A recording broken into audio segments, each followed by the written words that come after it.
So the first thing you do is you get your yarn, take hold of the end, pull it up through between your little finger and your ring finger. Take it out over your little finger, back under your ring, under the little finger and the ring finger, bring it up and over the middle and the forefinger, and then just take hold of it with your thumb and your forefinger. Okay, like this. Your little finger, if you move it in and out, controls your tension. And some people like to use their middle finger like this, which means you've got your index finger to control a little bit more tension. Now, if you leave about 15 to 20 centimetres and then make a loop, that's enough to sew on your button. That's about 19. So to start your first row, as you can see, that looks very nice and neat, and the little arrowheads all point towards this thumb. If you turn that piece of work over and you see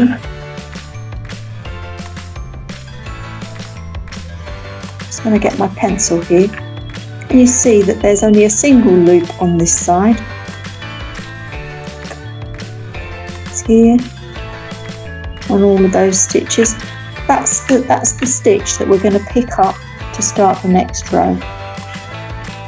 Okay, so we'll miss the first one because you always do one chain to go up a row, and we'll go into the second one along.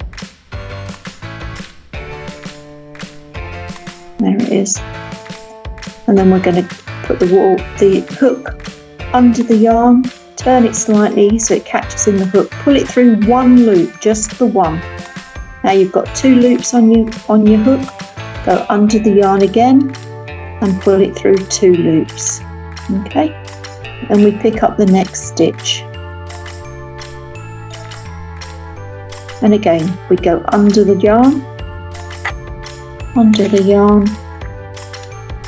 through just one loop, under the yarn and through two loops.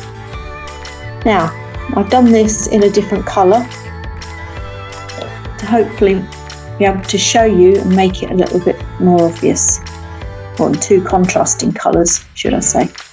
So there's my row of chains, and as you can see here that the loop, the single side on the other side of the stitch, the loop that you want to be picking up. Can you see it? It looks like a bit of a ridge back. So I just tuck this around my fingers again so that I've got my tension right.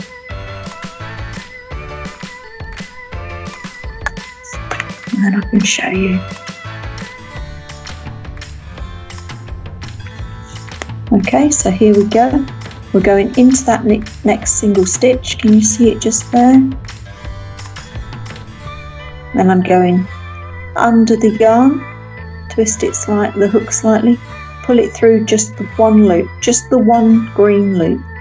Under the yarn, pull it through the two orange loops. Pick up the next green stitch or blue stitch. I think it's a jade colour, but then we go under the yarn, pull it through one stitch, under the yarn, pull it through two stitches. Pick up the next stitch, and we go under the yarn, pull it through one stitch, under the yarn, pull it through two stitches. Now this is called a double crochet, and these are the only stitches that you'll use. So under the yarn, pull it through one stitch, under the yarn, draw it through two stitches. And we keep going to the end of the row.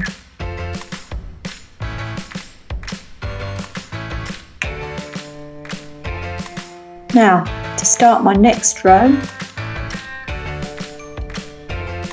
all I'm going to do is turn my work around.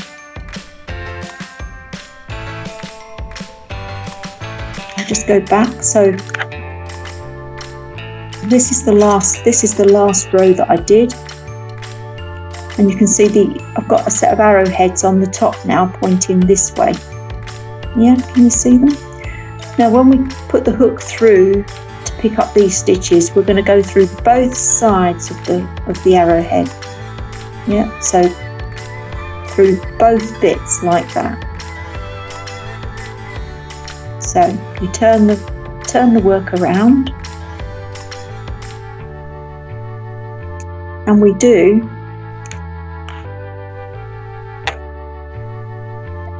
just one chain. We always do one chain at the start of the row. Just gives us a bit of height, otherwise the start of your rows would be a bit slopey. And then we go into the last stitch that we did. So can you see it's this one here? There. And we just go into that. Then we go under the yarn, pull it through one loop, under the yarn, pull it through 2 loops, into the next stitch, under the yarn. I apologise for that. We go under the yarn, pull it through 1 loop, under the yarn, pull it through 2 loops, into the next stitch, under the yarn, pull it through 1 loop, under the yarn, pull it through 2 loops, into the next stitch, under the yarn, pull it through 1 loop, under the yarn, pull it through 2 loops. Now we're going to continue this until we've done 5 rows. So including the chain row, you're going to do 5 rows. And I'm going to work that on another piece, and then when I get towards the end, I'll show you once more how to do a turn, and then I'll show you how to cast off. So if you just bear with me for a moment.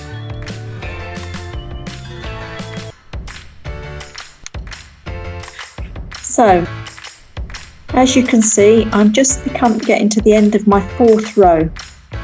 So I'll just finish off the last 2 stitches. So I go through the stitch, under the yarn, twist slightly, pull it through 1 loop, under the yarn, twist slightly, pull it through 2 loops.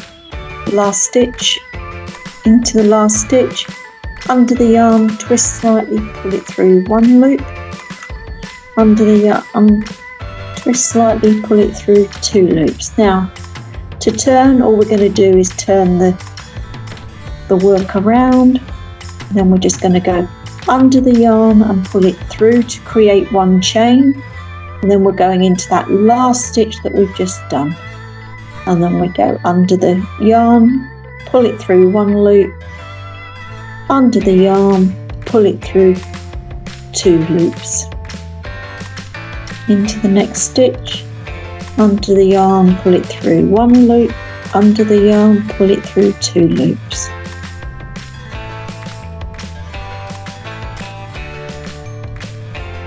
So I'm just going to work this to the end of the row, and then I'll be able to show you just how to finish off.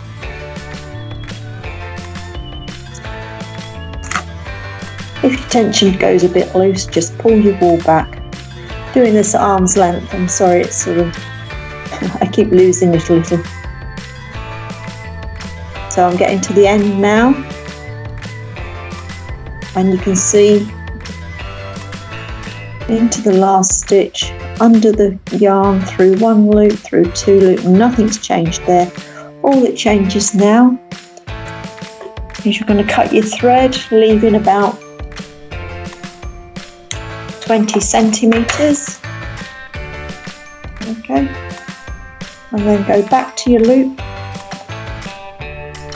Can you see there's my loop? And I'm just going to literally pull it through, and then it won't come undone. And then you've got an end at either end. So the reason you do 5 rows, you could do 7 rows, is including your row of chain, you've got a piece of yarn at one end and a piece of yarn at the other, and they will be long enough to be able to sew your buttons on. I hope this has been useful and helpful. I hope it's been clear. Thank you very much for watching. If you have any questions, please feel free to message me.